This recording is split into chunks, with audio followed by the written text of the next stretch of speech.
When I left 22 years ago, I went through financial downfall, financial turmoil. I think we're on. How you doing? I've just taken the car back, so I've got a 3k walk back to the hotel. I thought I'd give you guys a bit of a chat. Hope everyone's all right. Hope you're all doing okay. At the moment, you can see this is not Tenerife. This is Holland. We are here for our holiday, which we've come to Holland for 10 days, and there's about 3 days left of the holiday. For those that you may not know, we've actually been vlogging it on the main channel, so if you take a look at the main channel, you might be able to see it. It's been an interesting trip, to be honest with you. First couple of days, Shelley's never been over here. For those, I think those of you do know, I lived here for many, many years, but Shelley's never been over here, so it's also been a bit of a tourist trip for Shelley. As always, people can always say Amsterdam's Holland, but Amsterdam is not Holland, or the Netherlands, whichever way you want to call it. I'm getting a lot of grief for that on the main channel, calling it Holland or the Netherlands, but the English we know it's Holland, therefore we call it Holland, where actually I always known it as Nederland, and I call it the Netherlands, but there we go. It's been good though, it's been really, really good. So we spent the first part of the holiday really on the west side in Amsterdam and around that sort of area, doing all the tourist things that you can do and seeing what there was to see. And it was brilliant. I think the highlight of that was going to see the toppers, which was amazing, and then going to see go and do a boat trip, canal trip, on a tulip cruise, which was just, for Shelley, it was just absolutely beautiful. She loved it. This part of the holiday is actually now on this side, on the east side of Holland, where we spent time in Enschede, currently in Hengelo. And yesterday I took a car, we hired a car, and we went to Ommen and Vierden, which is, to you, just words, but to me, they're quite significant, and it was quite interesting. It was only afterwards when I really started thinking why I went there, why did I feel the need to go there, that it was quite important for me. And I think that's part of my journey, really, of my life. I wanted to show Shelley, first of all, that the Netherlands is more than just Amsterdam, and we're in the countryside. At the moment, I'm in an industrial area, just getting back to the centre, but we're actually in the countryside.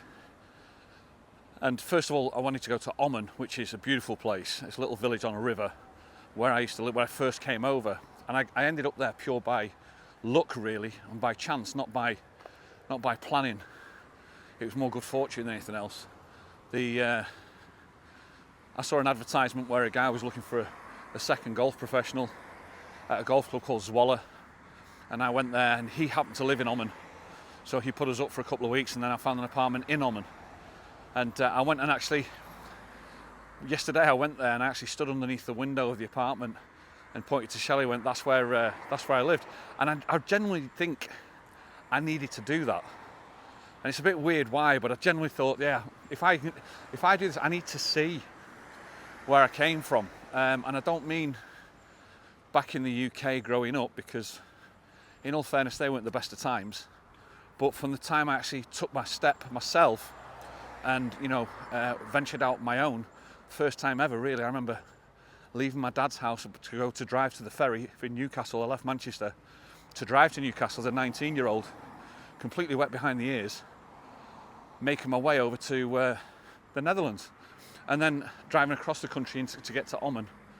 And that was literally, as I said to you, that was for me, where my life began.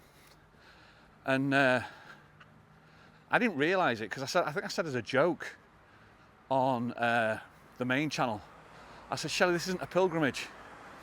And yet all night last night I've been thinking, I think it most probably was for me, not for her, but for me, just for me to see it.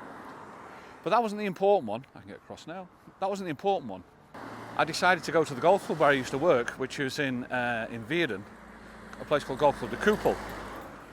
Now, when I was there, I started off there, it was a 9-hole golf course, and it expanded into an 18-hole whilst I was there. So they basically took a load of farmers' fields over, created another 9 holes, And that was it. So 20 years later, I'm driving there like half three in the afternoon yesterday, and I'm driving onto the area, and I'm like, such weird feelings about it, because I think it was the golf club and the golf club world that defined the person who I am, or who I was going to be. I think that's a better word, who I was going to be, because I didn't end up being that person in the end, as you can see, or for those that you know anyway. But at that moment in time, that was the person that was going to get defined by this role as the golf professional at the golf club, which I did for 7 years. I stuck it out for 7 years. And it was weird because I always had this feeling, when I left 22 years ago, I went through financial downfall, financial turmoil. I tried a couple of different things that really went badly, and financially died, and the turmoil, plus also getting the marriage breakup as well. And over the years, you look back and go, should I have ever left? Should I have ever left? If I'd just stayed there, my life would have been completely different. I was very, very happy. It was my choice to leave, not the golf club's. It was all down to me. And decisions were made. Were they the right or wrong decisions? And I've been sat with these for most probably the last 10 years, especially when the marriage broke down as well. And it was like, if I'd have stayed there, what would have been? It's like, what could have been, So then all this, without even realising it, piles up onto me as I take the turning into the golf club, the Couple. And it was like, rather heavy, quite heavy. Now the golf club's changed, it's definitely matured, because you can imagine it's now a forest golf course where there was like little saplings 20 years ago, they're now full grown trees. So the first thing I saw was the beauty, Jesus Christ, it was beautiful, of the new 9 holes. The car park had been redone, electric power points in. The driving range is just going to be go from a 1 tier to a 2 tier. And the golf club had, it went from this little golf course that I knew it into now actually a golf club of great standing, I think. I think that's the easiest way to explain it. And coming onto that driveway, it was a little bit daunting. I said to Shelley as a joke, I hope they don't kick us off, because they don't know who I am. They wouldn't know who I was, let's say. And not members, etc. Even though I knew it would be fine, but you still have that little feeling in the background going, I hope they don't kick us off. I got out of the car. I think Shelley understood it as well, because I think she went a little bit quiet and just stood back a little bit, and just while I was taking it all in. And it was quite an emotional time, I think. So I walked up to the clubhouse, and first thing is, on the clubhouse on the left hand side was where my shop was. And every golf pro has his pro shop. And I actually saw the golf professional that's in there, a Scottish guy called Gary, and he's the one that's now taken over, and he's been there 17 years. And it's like, if I hadn't have left, he wouldn't have been there. So my effect has an effect on him as well, which is really quite, I don't think he realised it like I did, because the golf clubs are few and far between in that area, and I'd already got my feet well and truly under the table at the Couple before I decided to change it and leave, or change my career. So he got out of his chair, looked at me a little bit like, I recognise you, I don't know who it is. I gave him a couple of little hints, and then that was it. They were great, it was friends, absolutely fantastic. And he's, as he said, he's been there 17 years now, and he's loving it, and he's teaching. I said, how many hours a week are you doing? He said, I'm doing 36. So he's teaching for 36 hours. He's talking constantly for 36 hours a week.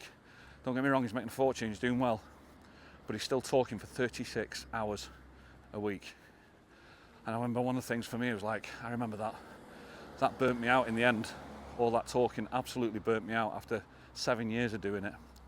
But I was wishing, we had about a 10-15 minute chat, and it was nice. And then looking around, you can see, because I said to him, have you still got the driving range? Because I had the driving range. He's like, no. The club recontracted it and renegotiated, and the club got the driving range back. I was like, okay. Look around, I'm like, you've not got a shop either. You've just got like an office. So there's another thing that's been taken back a little bit, and I was like, okay. Just a little, like, couple of little, prickles on the back of your neck just stand up, and you go, okay, no worries. Anyway, nice to see you.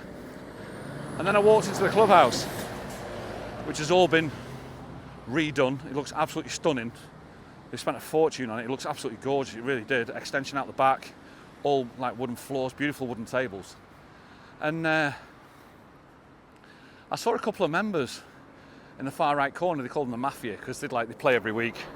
Everybody knows them. I knew the people I could see. I knew, so I thought I'd go over and say hello to them. And it was like there was a table of 5 people, and out of the 5 people, 3 of them I remember. I was like, "Yeah, you're great. I remember. Yeah, it's great to see you. Fantastic." And everybody was happy. And he's like, "Oh my God, I can't believe you're here. How many years ago was it? Christ, this is a long, long time. This." So we had all that. And then out of the corner of my eye, I clocked a couple of other people at the table. And I thought to myself, "Oh yeah, I remember you. You weren't really that nice at all. I remember you." And then, the prickles again on the back of your neck come up. And it's like, okay. And then, after, I'd 5 or 10 minutes with them, I left and went to the terrace because there's a couple of the lady members on the terrace. And I went outside and I went, "Is that Sim Elise?" And I'm like, I know this person. I was like, Christ, I'm actually 75, this lady. Still the best player in the golf club at 75, which is crazy. It means the youth is, golf is dying for the youth. And I went, we had a bit of a chat and it was nice. And then my eyes, I'm talking, I'm scanning the room. And I'm thinking to myself, yeah, I remember you. You were not that nice. You were a little bit, you can't really put your finger on it, but a little bit, you know what I mean? And it comes down to, I think, the scenario of when you are working at a golf club and the golf club mentality, you are a servant of the golf club. And I think that is where it all goes that little bit clicky. I think the word's got to be clicky. I think the word's got to be know your place. I think the word's got to be you work for us. So the freedom, and I was trying to work this out. I think the freedom of trying to find your position in life, whereas for me, I was trying to rise. I was trying to better myself. Always trying to better myself, and I was trying to come from where I came from, a little bit of a tough upbringing, so I was trying to get myself out of there, and I was trying to better myself. I had the opportunity. I think I climbed too high, too fast. And when you climb too high, I mean, I'm talking about the cars in the car park with Bentleys and the standing of people that are there. I wasn't in that social class, and it was clear to see. I'd forgotten about all this until I went back yesterday, and then yesterday I'm in these conversations. And the funniest thing was it took me on within a couple of minutes. You first question yourself as, should I have ever left there? Should I have just stayed? Should I have just, stuck it out? Because I'd have made it financially, it would have been perfect. And then you just stand there and you go, I think I made the right decision. Financially, it was the wrong decision. But I think emotionally, and I think as life lesson, I genuinely still now to this day think it was the right decision, and I think that for me was what I will take out of yesterday without a shadow of a doubt. I think I had to go back there myself out of curiosity to see if I'd made a mistake. So then, now that I feel that I haven't made a mistake, I then have to analyse that to go, am I just saying that for self-preservation, or do I genuinely believe I made the right decision? There's bike lanes everywhere, you've got to be careful with the bikes. And I spent all last night, I didn't sleep very well at all last night, because last night I was analysing this, discussing this with myself, and even now I think I've made the right decision. I genuinely believe best days of my life have been the last 7 years with Shelley, watching my kids mature into who they are and who they want to be. And I don't think any amount of money I think money would have hidden that very well if I hadn't have seen it. But now that I've seen that side of it, I don't think any amount of money would have been able to compensate me for what I've experienced in the last 6-7 years. So it's now on Wednesday. We go home on Saturday. It's been amazing to see, but it's also been, for me, a chapter-defining moment where I can just close the door on that now and go, that's done.